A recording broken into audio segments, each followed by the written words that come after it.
Pero también hay una historia de vida que queremos reflejar hoy en Puntal AM y es la de Mariano Correa, que es el juez de niñez, adolescencia, violencia familiar y género desde hace 7 meses. Desde 2007 que trabaja en el juzgado, pero hace 7 meses que tenemos un egresado de la universidad como juez en Río Cuarto. Así es, toda la carrera judicial. Mariano, gracias por venir. Hola Mariano, ¿cómo estás? Hecha casi del escalafón mínimo al máximo en este caso. ¿Se siente algo especial ser parte de la justicia? Si tenés vocación de servicio, es como que encontrás un lugar donde podés desarrollar esa vocación de servicio, entendiendo la justicia como un servicio público, digamos, ¿no? Sí, en el caso particular sí, y las personas que comparten la actividad conmigo diariamente comulgan con esto mismo y se refleja en la atención, sobre todo en temáticas como esta, que tienen una sensibilidad marcada, donde tenés que tener mucha empatía, tenés que tener una predisposición especial, porque estás permanentemente en contacto con el conflicto y con gente que se ve afectada de alguna carencia siempre. Vos decidiste estudiar abogacía de grande, teóricamente, o 32 años, ¿no? Sí, después de varios intentos de hacer con mi vida alguna otra cosa. ¿Qué hacías previamente a hacer abogacía? Yo soy técnico aeronáutico, egresado de la base. Después tuve algunas experiencias laborales interesantes que podrían haberme dado un futuro distinto, pero bueno, por los avatares del país, de las situaciones económicas y las sucesivas crisis que siempre envuelven a este país, fui cambiando, fui mutando de ocupaciones, he hecho de todo, como muchísima gente, no hay que ser un caso extraordinario, y siempre me quedó ese anhelo de haber estudiado alguna carrera, no por no poder hacerlo en Río Cuarto, sino que no estaban las que yo quería, tal el caso de abogacía o medicina o ingeniería electrónica, eran mis tres. Claro, mis y en tres el carreras. 2002 se abrió acá. Cuando justamente se anuncia y se da inicio a la carrera, afortunadamente mi hermana, que yo siempre la menciono, Laura, que ella es bióloga, egresada de esta facultad, de esta universidad, me dice, viene con la novedad, me dice, mira, yo te voy a inscribir, supongo que te va a gustar, probá, no va a pasar nada si probas, y bueno, así lo hice. Pero la temática que elegiste es como que es muy, la temática la muy elegí, cara al sí. sentimiento. Digo, en algún momento te dan ganas de levantarte y decir no puedo más. Digo, son situaciones muy dolorosas. Veíamos, compartíamos el tercer relevamiento del Tribunal Superior de Córdoba, que indica que en Río Cuarto aumentaron, pero tremendamente, las denuncias por violencia familiar. Y ser juez en esta área, digo, tenés que ver un montón de cosas, todo el tiempo, ¿no? Sí, todo el tiempo. Estamos, por eso te decía al principio, en contacto permanente con, no solamente con el conflicto que significa violencia familiar, con la agresión en sí, sino con todo el contexto que la víctima y su grupo familiar sufre por diferentes falencias, carencias que tienen en su vida. No hay trabajo, no hay vivienda, hay hacinamiento, hasta promiscuidad, podríamos decir en algunos casos, droga, el flagelo de la droga que es terrible, alcohol, toda esa situación nos es traída a nosotros para resolver. Lo que se ve como violencia familiar es la punta de un iceberg que cuando uno se pone a indagar y a escudriñar, termina dándose cuenta de que es mucho más profunda y que la medida que se puede adoptar de la justicia, si bien lleva una solución instantánea, es provisoria, no tiene un sostenimiento en el tiempo demasiado largo, con lo cual resolver la vida de esas personas es una competencia que nos es ajena, que correspondería a una política de Estado. ¿Por qué no tiene sustento en el tiempo? Porque las previsiones de contacto o las medidas que se toman, de acuerdo a la finalidad que la ley prevé en estos casos, es para hacer cesar de inmediato, para prevenir la reincidencia, la reocurrencia de estos hechos, pero que no van a solucionar el problema habitacional, el problema de los niños sin reconocimiento paterno, la falta de ingresos, la no cuota alimentaria, toda esta situación, niños en situación de vulneración que requieren la intervención de otro órgano para determinar su vulneración y eventualmente declararlo en situación de adoptabilidad o tomar medidas de segundo nivel que impliquen una mejora, un cambio en los padres sobre cómo se debe criar esos niños. Yo tengo miles de preguntas para hacerle vos también. Yo te quiero preguntar, Mariano, en términos generales. Uno siempre dice o escucha la justicia como si fuese evidentemente una sola cosa, pero es un árbol con muchas ramas, ¿no? Y en definitiva cada fuero va teniendo su cosa particular, y lo que es la justicia federal y la justicia ordinaria, etcétera. Pero ¿notás que la justicia necesita en la Argentina tener un lavado de imagen? que la sociedad pueda ver a la justicia como algo mucho más confiable, en términos generales, a lo mejor es el error generalizar, pero la pregunta va orientada a eso, como que la justicia merece otras caras en algún momento. Nosotros, como integrantes del Poder Judicial cordobés, hacemos estas miradas introspectivas y nos damos cuenta de lo que hay que mejorar y nos damos cuenta de que la sociedad tiene una imagen muy pobre, las encuestas arrojan una imagen muy pobre de la justicia, pero creo que la gente debería enterarse o indagar un poco más. Sabemos de la existencia de la justicia federal, la existencia de las justicias provinciales. En el caso de Córdoba, yo podría decir que la justicia de Córdoba es una de las mejores justicias, por decirlo de esta manera, a nivel país. En el caso de la justicia federal, lo que ocurre en Buenos Aires, lo que ocurre con los casos perdón, conocidos como Dropy y todo eso. Exactamente, que todos esos casos escapan a lo que es la justicia provincial y lamentablemente todos nos vemos involucrados en esa inacción o en esta cuestión de... pagan justo por pecado. Exactamente, todos estos funcionarios judiciales sospechados. En el caso de la provincia de Córdoba, yo estoy orgulloso de pertenecer a la justicia de Córdoba y lo digo a donde tenga que decirlo.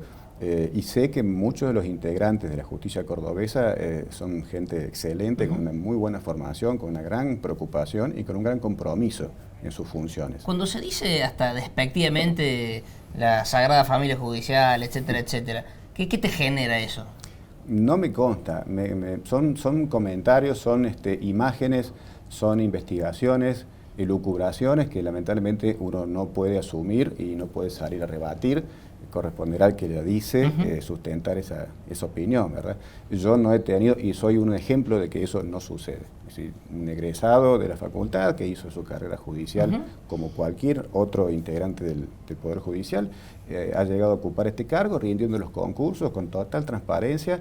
He sido testigo de los procedimientos de examen y no tengo nada que decir. No ha habido la menor sospecha en muchos de los concursos que uno ha visto y ha conocido. De hecho, tu caso es como bastante testigo, ¿no?, de todo esto. Es uno de las satisfacciones personales que tengo y me la han hecho saber los compañeros de trabajo incluso, que me han venido a decir, la verdad que tu caso se demuestra palmariamente que se puede, que no hay que ser hijo de, no hay que venir recomendado por nadie, simplemente... Hijo del sacrificio, lo sumo. A lo sumo. ¿Quién estaba antes de que vos ejerzas el juzgado? Sigue estando el doctor José Varela. Sí. Lo que se dio, la situación que se dio es que había un solo juzgado, claro, que incluso tiene la misma competencia nuestra, la que mencionabas vos recién, de niñez, juventud, violencia familiar y género, y además penal juvenil. Eso lo tiene el doctor Varela a su cargo hace mucho tiempo ya, que incluso ha sido el formador de todos los que hemos venido por detrás, y en razón de justamente el incremento de casos y la necesidad de una atención mejor y de llegar con más solución, se crea el juzgado número 2. Y se concursan los cargos, se dota de personal y a partir de la conformación de ese juzgado número 2 es que después se llama concurso para cubrir. ¿Pero se trabaja en conjunto? Digo, cada uno tiene su equipo de gente. ¿Cómo es un caso que llega hasta tu juzgado? ¿Cómo es el procedimiento? Los dos juzgados tienen, por supuesto, su juez con sus criterios, sus direcciones, que por supuesto, habiendo sido, entre comillas, un desprendimiento del juzgado número 2 del juzgado número 1, nosotros mantenemos los criterios, además de que el doctor Varela es una persona con una sensibilidad especial y que realmente ha sido nuestro docente. Uno ha aprendido mucho de él, de otros jueces también, por supuesto, doctor Guadaña, gente que realmente ha sido ejemplar y ejemplificadora para todos nosotros. Hay un sistema de turnos, cada juzgado tiene una secretaría. En el caso de la mía yo tengo 2 secretarías con la misma competencia, el doctor Varela tiene una con violencia familiar y otra con penal juvenil. Mediante sistema de turnos, semanalmente, una de las secretarías es la que recepta todo lo que ingrese por violencia familiar, por niñez, por todas las temáticas vinculadas a la competencia, la semana siguiente la otra y así se va rotando. ¿Y qué te pasa técnicamente a vos? Una cosa es lo que resolvés técnicamente y otra cosa es lo que ves vos, humano, no sé si sos papá, si tenés sobrinos, si tenés, digo, cuando ves un niño en una situación de vulnerabilidad, ¿cómo se cataloga de urgente? ¿Qué es lo urgente? Y lo urgente es lo que no requiere dilaciones, no admite dilaciones. Lo urgente es un niño abusado, un niño golpeado, un niño maltratado, un niño abandonado, que uno no puede ponerse a estudiar y analizar y pedir pruebas. Por eso mismo estas dos leyes, tanto la ley de violencia familiar como la 9944, que protege los derechos de los niños, es una legislación que le da al magistrado muchísimas facultades y que incluso soslaya el derecho de defensa, por así decirlo. Si uno toma una medida de manera inmediata, sin escuchar, directamente hay una persona golpeada o hay un niñito en situación de vulneración, se toma la medida y eventualmente después vemos toda la parte procesal, escucharemos al progenitor, pero lo primero que hay que hacer es sacar a ese niño o a esa víctima de violencia familiar de ese entorno, hacer cesar de inmediato la violencia. Casi que, en términos filosóficos uno siempre escucha, bueno, los jueces juzgan de acuerdo a su leal saber y entender, pero esto me pregunta bien puntual, ¿en base a qué juzga un juez? ¿Cómo se explica lo que vos tenés que decir en torno a un caso concreto? Nosotros, más que juzgar, porque el juzgar, entendido como un tercero imparcial que admite la probanza de cada una de las partes en conflicto, es una función. Pero en el caso nuestro, nosotros no estamos juzgando, nosotros estamos utilizando mecanismos legales que nos habilitan a disponer medidas para hacer cesar de inmediato esa situación. Y la manera que tenemos es a través de la denuncia, que el Tribunal Superior de Justicia, lo mencioné la vez pasada, ha confeccionado un formulario de denuncia de violencia familiar, en el cual, además del hecho, el sumariante que toma la denuncia debe consignar los denominados indicadores de riesgo. Entonces son todos esos elementos los que cuando uno lee, accede a la denuncia y accede al hecho, nos llevan al convencimiento de la necesidad de tomar una medida determinada. Exclusión, prohibición de contacto, motor antipánico, incautación de armas, etc. Y eso es el leal saber y entender. En definitiva, decir, conozco lo que está pasando, sé lo que la ley me habilita a hacer y sé que con esto tengo que hacer cesar esta situación. ¿Y hay un apoyo psicológico, algún tipo de contención? Porque digo, con los médicos pasa lo mismo. Bueno, después te acostumbras, cuando cortás, abrís. ¿Qué pasa con los jueces con esto? Porque uno tiene que actuar en frío con todas las herramientas que dispone y tomar las decisiones, pero llega un momento en que, no sé, uno se debe sentir afectado en algún momento o no pasa eso. Afortunadamente, hasta el momento yo no me he sentido afectado, no me pesa, no es algo que me haya causado el síndrome de cabeza quemada que se suele denominar. Burnout. Exactamente, cuando uno está todo el tiempo en esta conflictiva. Sin perjuicio de lo cual consideramos adecuado, sería muy conveniente, en la actualidad no lo tenemos, un apoyo psicológico a todos los que trabajamos en esa área, sobre todo el personal el que está directamente en contacto con la línea de fuego, ¿no? Ahí, exactamente, en la trinchera, como normalmente se decía, o se dice, que es el sumariante, es el instructor que recibe la denuncia, que la lee, que recibe a la víctima, que le toma una audiencia, toma contacto con un niño, porque la verdad que hay casos que son escalofriantes, uno tiene que tomar contacto con eso y muchas veces se tiene una sensación de impotencia.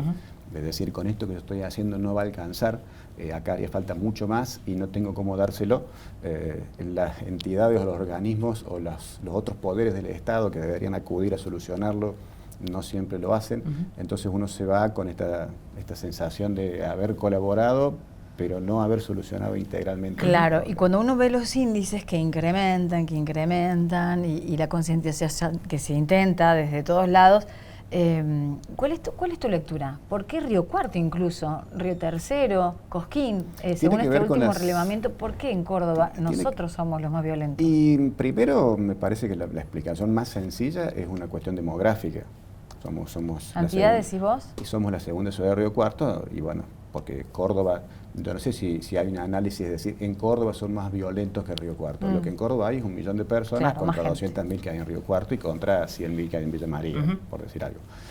Pero además de eso, uno viene evaluando, viene viendo paulatinamente el aumento de casos de violencia, pero yo no termino de darme cuenta si es porque aumenta la violencia o la gente está haciendo más visible un problema que ha permanecido oculto. Claro, y eso uno lo viene detectando a partir de leer casos donde la denunciante o el denunciante te refiere de larga data, una situación de larga data, que te dice hace 20 años que estoy casado, siempre estuve violentada, siempre me golpeó, siempre me maltrató. Entonces uno se da cuenta que es una persona que hace 20 años que está siendo víctima de violencia. Que ha aguantado y que ahora ya no aguanta más. Que ha aguantado, que ha intentado y que ha acudido a lo mejor a un paliativo, se ha separado transitoriamente, ha vuelto por los niños o aún separada. sigue siendo víctima. Claro. Y finalmente yo creo que a partir de algunos resultados que violencia familiar o que la actuación de los juzgados de violencia familiar están teniendo, se han animado a hacer público. O sea que es rescatable, o sea, es bueno. Por supuesto que es bueno, por supuesto que es bueno. No, porque digo, las cifras por ahí preocupan. Sí. Y siempre pasaron, pero ahora se denuncia. Por eso se incrementa. Exactamente, exacto. Eso es la lectura que hago yo, más allá de que el contexto social, los sucesivos ajustes, la crisis económica, genera exclusión, y ya sabemos que de la mano de la exclusión van esta pauperización de las condiciones de vida que indudablemente llevan a que haya, como te decía al principio, hacinamiento, droga, falta de trabajo, el desempleo, y todo eso termina generando, no hay educación principal, no hay educación. Entonces todo ese enorme bolsón, digamos así, segmento de la sociedad que no está recibiendo, porque uno ha tenido la fortuna de poder estudiar, en el caso de ustedes lo mismo, pero hay muchísima gente que no, y permanece practicando un patrón cultural que tiene que ver con la dominación, con la cosificación, y eso se rompe con educación, con concientización, con el trabajo de otras áreas y no con la judicialización. Te hago, Mariano, una pregunta personal. Se te nota muy tranquilo para hablar, como que generas mucha calma y tenés seguramente una responsabilidad en tus hombros muy importante día a día por la función que estás ocupando durante menos de un año. Tenés que tener una vida pública especial, digo, cuidados, voy a comer con cierta tranquilidad, no exceder en algunas cuestiones, digo, por ser juez, por mantenerte en parámetros diferentes en comparación que si no lo fueses. Si es personal la pregunta, uno ha tenido la vida esa siempre. Es decir, viene desde el hogar, la formación y las buenas costumbres y los buenos hábitos. Pero sí creo que es importante la imagen a partir de que toma estado público, a partir de que alguien ve y dice, mira, ese señor que está ahí, lo vi en la televisión. Por supuesto que requiere un plus, no porque uno, digamos, al no ser juez, tiene carta blanca, pero sí me parece que requiere algún ajuste, algún grado de imagen distinta, mejor, porque en definitiva es la imagen de la justicia también. Siempre como que uno asocia que va de la mano la gente que es muy vinculada al derecho, está de un carácter muy técnico, así estar tanto tiempo leyendo y sentencias, etcétera, etcétera. ¿Te consideras un tipo lector fuera del ámbito laboral, con preferencias? De toda la vida, lector no únicamente de derecho, lector Lógico, de lecturas varias, que creo que eso colabora mucho. Y sí, un estudioso también, pero dentro de lo que fue la carrera y ahora fuera de la carrera, con una cuestión de formación, pero siempre con el objetivo de devolver el conocimiento que uno incorpora, devolverlo en respuesta a la demanda de la gente. ¿Y qué recordás del Mariano que se iba caminando a la universidad durante 6 meses? Eso ha sido rotulado como algo extraordinario, que yo no quiero que sea así porque fue... Pero fue parte de tu vida. Sí, Vos estudiabas, le contamos a la gente que durante 6 meses Mariano iba caminando a la universidad, iba a estudiar, hizo parte de la carrera. Y hoy es juez, mi hijo es juez, dirá la familia y demás. Ese tramo que está bueno. Me ruboriza un poco. ¿Te da vergüenza? ¿Por qué? Sí, porque yo en realidad considero que extraordinario es la vida de una persona que en la total carencia sigue amaneciendo para ir a trabajar, para conseguir recursos dignamente, que resiste la tentación del camino fácil, a pesar de todas sus vicisitudes, que educa a sus hijos, que lleva adelante una familia, cuando no es fácil hacerlo, cuando está en situación. Eso es una vida extraordinaria. Un bombero, un maestro, un enfermero, esa gente es extraordinaria. El hecho de que yo haya caminado 6 meses a la facultad no tiene para nada de especial. Hay mucha gente que lo ha hecho, o ha hecho cosas más sacrificadas, más arriesgadas. Lo que sí yo destaco, y me gustaría que fuera el mensaje, digamos, de mi situación particular, es la importancia de la educación pública, la importancia de la oportunidad que la educación pública nos brinda a todos, el privilegio que tiene Río Cuarto de tener una universidad como esta, que tiene las puertas abiertas y que tiene una total accesibilidad al que quiera hacerlo. Y no aprovecharlo sí me parece que es una lástima. Y no quedarse con lo de los 30 y tantos años para comenzar a estudiar, ¿no? Me parece que Claro. eso es fundamental, ¿no? Eso es propio, eso es una construcción propia, es decir, uno en algún momento de su vida toma conciencia de que envejecer vas a envejecer igual y los años los vas a cumplir lo mismo. Es más, yo ahora tengo 50, iba a llegar lo mismo, los 50 por una cuestión cronológica. Entonces el desafío es ver qué pone uno adentro de esos años que indefectiblemente van a pasar. transcurrirlos lamentándome o lamentándose de no haber podido, o diciendo, bueno, voy a intentar ahora, arranqué más tarde. Pero no me contestaste la pregunta. ¿Qué fue de aquel que caminaba a la universidad el de aquel está con ahí. el de hoy? ¿Qué contrapones? Conviven perfectamente. ¿Sí? Es más, sí, por supuesto, por supuesto. Tuve que dejar de ser músico, entre comillas, cuando empecé a estudiar. ¿Hacías música? Yo tocaba la trompeta en una banda que se llamó La Cervecera. Ah, mira. Después cuando ustedes se pongan a googlear por ahí, Sí, fue una banda mira. importantísima de aquella época. Pero que bueno, tuve que dejarlo para ponerme a estudiar, ponerme en seriedad y decir, son dos vidas incompatibles. O seguíamos de boliche en boliche, como decía el tema, o nos dedicábamos a estudiar. Y bueno, yo quise hacerlo lo más corto posible y de la mejor manera posible. Y sí, pero convive ese Mariano. Es más, casi te podría decir que todo lo que uno aporta a la función tiene que ver con ese Mariano anterior. Con todo bueno, la calle, la sensibilidad de la gente. Bueno, Exactamente. Daniel Pasarini, viceintendente de Córdoba, inauguró las sesiones, se despidió de la legislativa tocando la trompeta en la nueva legislatura de la provincia. Podrás inaugurar el nuevo polo judicial. ¿Tenés la trompeta todavía? Tengo la trompeta todavía, la tengo un poco olvidada, pero sí la tengo. Mariano, un gusto charlar con vos, un gusto conocerte personalmente. De la misma manera. Y felicitaciones por esto, Muchas nuevo gracias. desafío. Son muy amables. Muchas Por gracias. favor.